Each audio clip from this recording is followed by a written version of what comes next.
Welcome to Challenging Torah. This week's portion, Shoftim, starts with the following statement. You shall appoint magistrates and officials for your tribes in all of your settlements in the land that the Lord your God is giving you, and you shall govern the people with due justice. Shoftim v'shotrim. You shall not judge or police, it says, unfairly. And you shall not take bribes, for bribes blind the eye of the discerning and upset the plea of the just. And then the most famous statement in, I think, much of Deuteronomy, tzedek, tzedek tirdof. Justice, justice you shall pursue.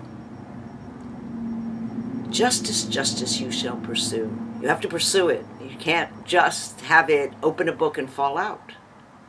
And so we begin in a very important time for us to look back at this 3,000-year-old insight. Justice needs to be pursued. And we start with Shoftim, judges, and Shotrim, not really officials. A shoter, in modern Hebrew, is a policeman. And as we look at the images of Ferguson, Missouri, a place we'd never heard of until about a month ago, as we look at these images, we realize what happens, number one, when the shotrim, those who are given the charge of enforcing justice, are not in balance. Perhaps a little weighted too much to the military, as we saw images that unfortunately looked something like downtown Baghdad or even Gaza. What is this doing in the middle of America? And we see that the judges and the officials or the police need to be in balance. And Ferguson is a good example of justice that has not been pursued to its full extent. And here we are, 100 years plus after an Emancipation Proclamation, and we see that there is injustice in our land for people who are black. Justice, justice you shall pursue, and sometimes that pursuit takes a very long time. Do not take bribes. Welcome to this morning's newspaper. And the governor of Virginia has been accused of $200,000 in bribes that he received from some natural healing magnate to push his product, right? There are always cases like this. Welcome to the governors of the state of Illinois, or even in Israel, where Prime Minister Olmert is still facing some jail time. Bribery blinds the eye of the discerning. Tzedek, tzedek, tirdof, and it is said, you shall pursue mishpat tzedek, the justice that comes with the law, and the fact that everyone is equal under the law. So as we continue to struggle with this idea, we also struggle with our own internal sense of justice as we approach the high holidays. The Hasidim couldn't resist the comparison. And as you know, we've been saying Re'eh was to see, and Ekef was to how do you put your heel down. And we kept repeating about the words Shema, all about the senses.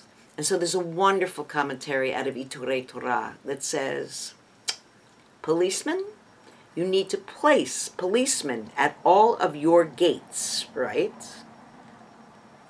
Your eyes, that's 2. Your nostrils, that's 2. Your ears, that's 2. And your mouth, that's 1, but the biggest one. How do you police your own mouth? How do you police your eyes to where you are putting your attention? What are you actually listening to? And if it smells bad, it probably is. This is the time of year where we look at ourselves, and it's very useful to use this image of policing our own gates. And embedded in this Torah portion is a very harsh statement, but we take it out of its context because the statement in the Torah, in this parsha, has to do with when you are accused and become a false witness, when you have lied about what you have seen someone else do, when you have told a falsehood that is going to bring someone else great harm, may it come back to you, it says, an eye for an eye, a tooth for a tooth, a hand for a hand, a foot for a foot. And of course, as many have pointed out, it would leave all of us blind and toothless, right? Judaism is not about a fundamentalist pounding of the table. We don't hang people in the public square. We don't cut their arms off. This is a resurgence that we're seeing in the world that is not based on Torah. It's not where Torah wants to go. And as a matter of fact, capital punishment, as defined in this Torah portion, is almost impossible. You need to have two witnesses, and they need to have been, as it was later explicated, present and seen, not just heard, not circumstantial evidence. They needed to have two witnesses who saw the entire crime. Very difficult to come up with. And circumstantial evidence will not bring about a capital offense. And so there were very few capital offenses actually carried out in Torah times, and even less so under the rabbis of the Talmud. And finally, in the Middle Ages, you have Maimonides. And Maimonides, who gathered all the laws of justice together in his Mishnah Torah, says, it is better to acquit 1,000 guilty persons than to put a single innocent person to death. Wow. We've certainly learned from our DNA studies, we've certainly learned from the ability to go back and look at old records over the last years with new technology. We've put a lot of people in a capital punishment place that really weren't guilty. Better to let 1,000 people go, Maimonides says, than to put one innocent person to death.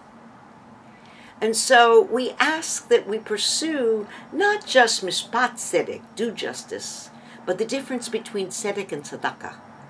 Tzedek, tzedek, tzedakah, that's from the side of mercy. That's a giving place. And so we need to both look at ourselves and treat ourselves with some forgiveness and mercy at this time. And we need to ask God, as we approach these high holidays, that we too be judged with tzedakah. Tzedek mishpat probably will be given a harsh sentence. I need my name written in the book of life. Judge me, O dear God, from the side of tzedakah and mercy. May we continue our high holiday preparations together. Shabbat Shalom.